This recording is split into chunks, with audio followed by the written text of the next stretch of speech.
ముందుగా ఒక గిన్నెలో 2 కప్పుల అన్నం వేసుకుంటున్నాను. 2 కప్పుల అన్నంకి 5 కప్పుల నీళ్ళని వేసుకుంటున్నానండి. నేను రాత్రి మిగిలిన అన్నంతో చేస్తున్నాను కాబట్టి నీళ్ళు ఎక్కువగా పట్టదు. 5 కప్పుల నీటికి నేను 2 కప్పుల రాగి పిండిని వాడతాను కాబట్టి కరెక్ట్గా సరిపోతుంది.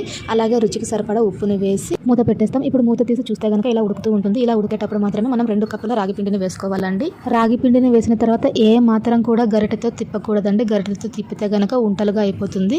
తిప్పకుండా ఇలా సగం మూత పెట్టేసి ఉడికించాలి ఒక 10-15 నిమిషాలు.